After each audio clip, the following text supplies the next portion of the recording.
ओम श्री गणेशाय नमः। नमस्कार फ्रेंड्स, कैसे हैं आप सब। आशा करती हूँ सभी बहुत अच्छे होंगे। मैं पूजा वेलकम करती हूँ आप सभी का आपके अपने यूट्यूब चैनल अंकित वास्तु ज्ञान में। फ्रेंड्स, हर मांगलिक काम और देवी देवताओं की पूजा से पहले भगवान श्री गणेश की पूजा की जाती है। इसीलिए श्री गणेश को प्रथम पूज्य भी कहा जाता है।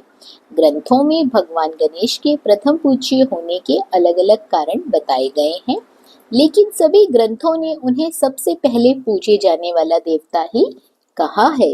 गणेश भगवान बुद्धि के देवता हैं, हर कार्य को सफल करते हैं। इसीलिए हर शुभ कार्य की शुरुआत में उन्हें पूजा जाता है ताकि सभी कार्य निर्विघ्न पूरे हो सके। गणेश जी रिद्धि सिद्धि के दाता और विघ्न विनाशक देवता भी हैं, जो पूजा अर्चना से प्रसन्न होकर भक्तों की हर बाधा को दूर करके सुख सौभाग्य और धन धान्य के भंडार भर देते हैं। उनकी दयाशीलता और दानशीलता को लेकर काफी कथाएं प्रचलित हैं। आज हम इस वीडियो के माध्यम से भगवान श्री गणेश की व्रत की पूजा विधि और पूजा की कथा के बारे में संपूर्णता से बात करने जा रहे हैं।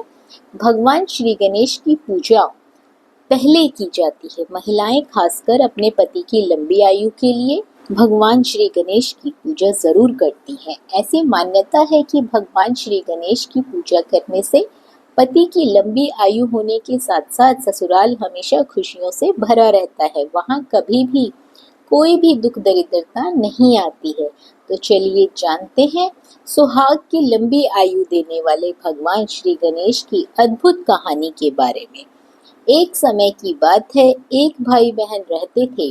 बहन का नियम था कि वह अपने भाई का चेहरा देखे ही खाना खाती थी। हर रोज वह सुबह उठती, जल्दी जल्दी सारा काम करती, उसके बाद भाई का मुंह देखने के लिए उसके घर जाती थी। एक दिन रास्ते में एक पीपल के नीचे गणेश जी की मूर्ति रखी थी। उसने भगवान के सामने हाथ जोड़कर कहा, मेरे जैसा अमर सुहाग और मेरे जैसा अमर पीहर सबको दीजिए। यह कहकर वो आगे बढ़ जाती थी। जंगल की झाड़ियों के कांटे उसके पैरों में चुभा करते थे। एक दिन भाई के घर पहुंची और भाई का मुंह देखकर बैठ गई। तो भाभी ने कहा, पैरों में क्या हो गया? ये सुनकर उसने भाभी को जवाब दिया कि रास्ते में जंगल के झाड़ियों के गिरे हुए कांटे मेरे पाँव में चुभ गए हैं।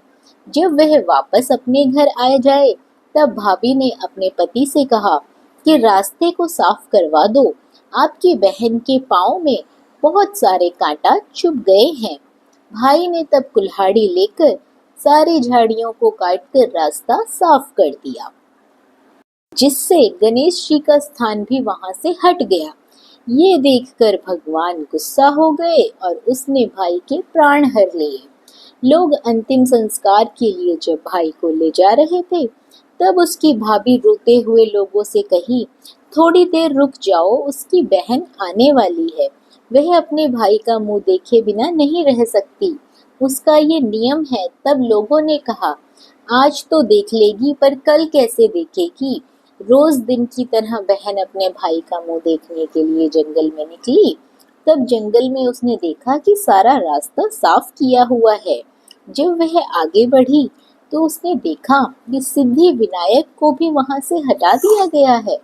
तब उसने जाने से पहले गणेश जी को एक अच्छे स्थान पर रखकर उन्हें स्थान दिया और हाथ जोड़कर बोली, भगवान मेरे जैसा अमर सुहाग और मेरे जैसा अमर पीहर सबको देना।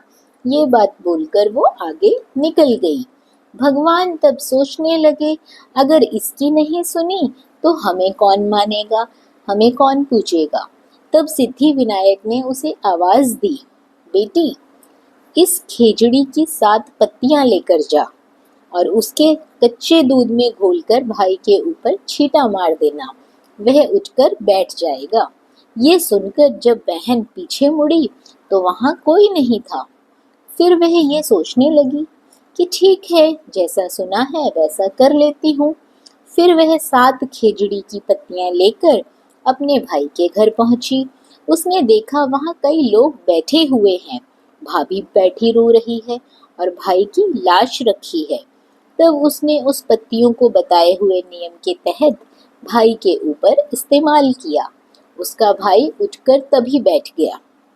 भाई बोला बहन से, बोला मुझे बहुत ही गहरी नींद आ गई थी।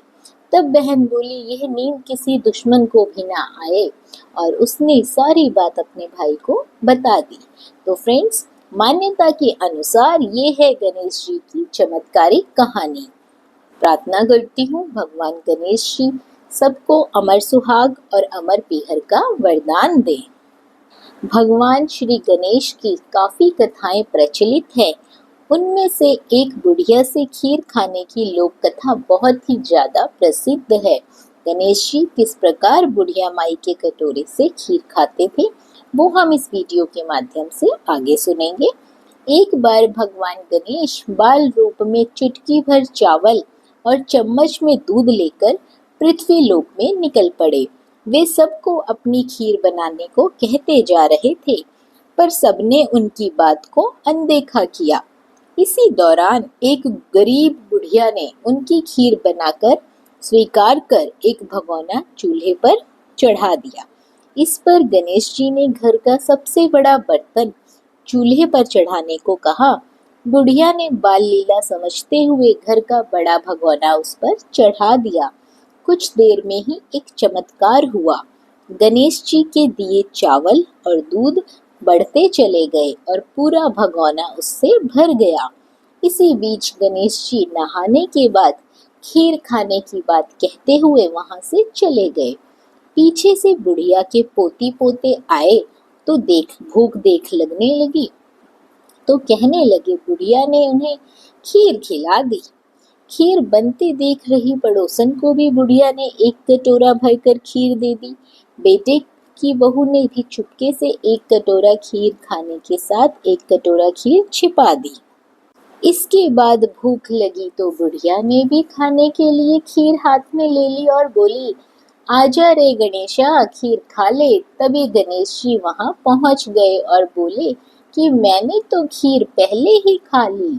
जब बुढ़िया ने पूछा कि कब खाई, तो वे बोले जब तेरे पोती पोती पड़ोसन और बहू ने खाई तभी मेरा पेट भी भर गया।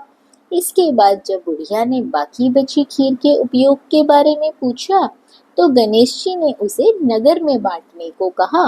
जब बुढ़िया ने खीर बांटी तो राजा को भी इसका पता लग गया। इस पर उसने बुढ़िया को अपने दरबार में बुला लिया। सारा माजरा जानकर उसने बुढ़िया की खीर का भगोना ही अपने पास मंगवा लिया। पर राजा के महल में जैसे ही वहां पहुंचा तो वो पूरा भगोना उसमें कीड़े मकोड़े और जहरीले जानवर गिर गए। यह देख राजा ने वह बर्तन वापस बुढ़िया को दे दिया, जो उसके घर ले जाते ही वापस पहले जैसा हो गया। इसके बाद बुढ़िया ने फिर गणेश जी से बची हुई खीर के उपयोग के बारे में पूछा तो उन्होंने झोपड़ी के कोने में गाड़ देने को कहा। ऐसा करके बुढ़िया माई रात को सो गई और गणेश जी उसकी झोपड़ी को लात मारते हुए अंतर्ध्यान हो गए। अगले दिन जब बुढ़िया उठी तो उसे अपनी झोपड़ी महल में बदली हुई दिखी और खीर के बर्तन सोने जवाहरात से भरे हुए मिले। गणेश जी की कृपा जानकर बुढ़िया माई काफी प्रसन्न हुई। हे गणेश जी महाराज, आपने जैसा फल बुढ़िया को दिया वैसा सबको देना। कथा कहने वाले और हुंकार भरने वाले, साथ ही कमेंट बॉक्स पर जय गणपति महाराज लिखने वाले सबके घर के इस भंडारे हमेशा भरे रखना। आशा करती हूँ गणपति महाराज की ये पुण्य पावन कथा आप सभी को ज़रूर पसंद आई होगी। वीडियो पसंद आई हो तो वीडियो को लाइक और शेयर ज़रूर करें। चैनल पर पहली बार आए हैं तो सब्सक्राइब करना बिल्कुल ना भूलिए। बने रहिए आपके अपने YouTube चैनल अंकित वास्तु ज्ञान में। धन्यवाद।